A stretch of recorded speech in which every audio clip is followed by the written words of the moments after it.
Assalamualaikum warahmatullahi wabarakatuh. Hai, perkenalkan nama saya Lailatul Fariha Maulidatul Nurrahma dari program studi Pendidikan Islam Anak Usia Dini. Nah, kali ini saya akan mempresentasikan tugas kelompok 4 yang sudah dikerjakan bersama dengan anggota kelompok kami.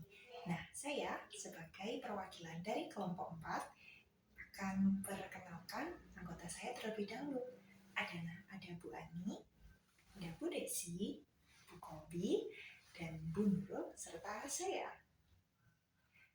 Nah, pada kesempatan kali ini, kita akan membahas konsep seni pada anak usia dini. Nah, apa sih itu seni pada dunia anak usia dini? Nah, kalau kita berbicara tentang seni, biasanya kita akan ingat gambaran yang bagus atau suara yang merdu. Padahal di dalam dunia anak usia dini, seni itu adalah bagian dari alat atau sarana mereka dalam mengekspresikan diri sebagai bentuk pemahaman mereka dengan dunia di sekitar mereka. Nah, tujuannya apa sih seni untuk anak usia dini? Nah, tentu saja yang pertama, melatih kreativitas. Yang kedua, untuk melatih gerak fisik motorik anak. Dan juga mengembangkan sosial emosional anak secara seimbang atau holistik. Sekarang kita masuk ke bagian yang kedua, yakni karakteristik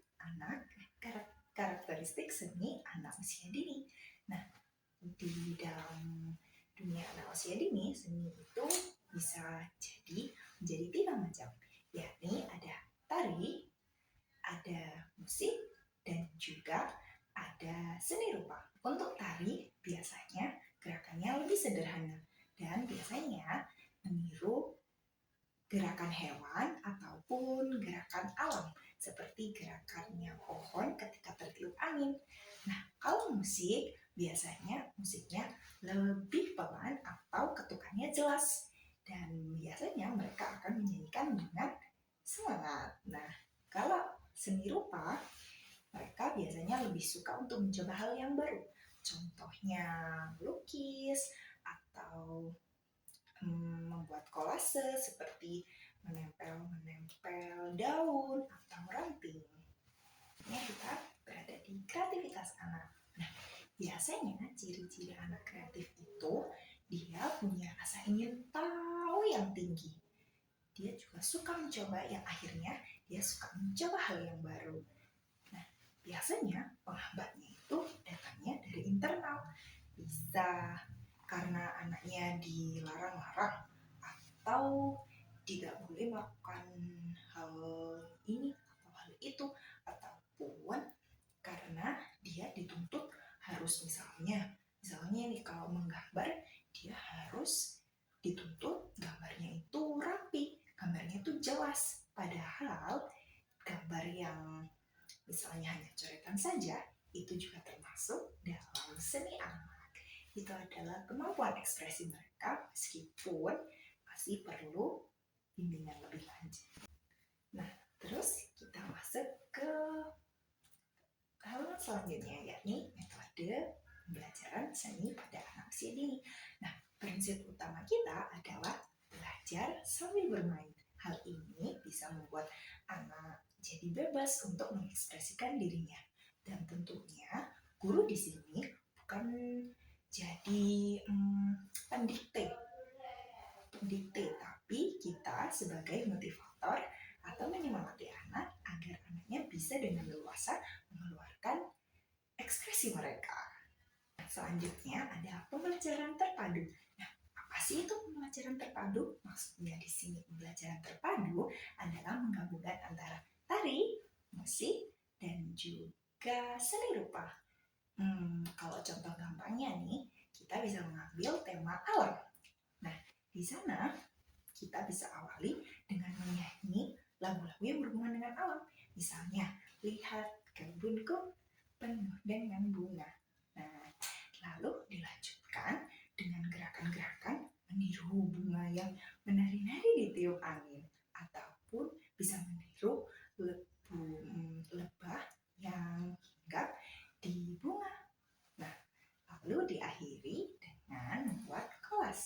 atau lalu diakhiri dengan serupa, yakni membuat kolase seperti menempel daunnya, membentuk sebuah bunga, ataupun bisa menempel dengan ranting dan bahan alam lainnya. Nah, lalu kita masuk ke halaman selanjutnya, yakni cara menilai karya anak. Nah, tentunya kalau kita menilai anak usia ini, kita tidak memberikan nilai yang konkret seperti ini dapat 50, ini dapat 100. Tapi kita menilainya dengan observasi langsung. Misalnya mengamati prosesnya. Kita amati dulu proses anaknya dalam membuat ekspresi tersebut, dalam membuat seni tersebut. Nah, kita juga menilai bagaimana perkembangan fisik motorik anak itu dalam aktivitas yang sudah kita buat. Seperti itu. Oke, nah kita udah sampai nih di kesimpulannya. Kesimpulan dan manfaat seni anak. Pendidikan seni sangat penting untuk perkembangan kognitif, motorik, dan sosial anak usia dini. Kreativitas seni dapat dikembangkan melalui pembelajaran terpadu yang menyenangkan dan sesuai tahap perkembangan. Pendekatan yang tepat mendukung ekspresi dan perkembangan holistik anak secara menyeluruh. Tentunya, seperti yang sudah kita bahas tadi di awal, seni itu membantu atau melatih kreativitas anak, dan tentunya dalam kegiatannya pun akan melibatkan motorik fisiknya anak, motoriknya, motorik kasar, motorik halusnya, dan bisa juga melatih sosial emosional anak. Misalnya kita sedang membuat kolase dan misalnya di dalam suatu kelas cuma ada lem. Nah, gimana nih caranya biar lem ini bisa digunakan untuk satu kelas? Akhirnya anak-anak juga bisa melatih dirinya untuk bisa menyelesaikan suatu masalah. Akhirnya mereka juga jadi bisa berpikir dengan kritis bagaimana caranya menyelesaikan masalah, ataupun mereka kalau pun itu di dalam kelas lemnya bersama-sama, mereka juga bisa antri, akhirnya bisa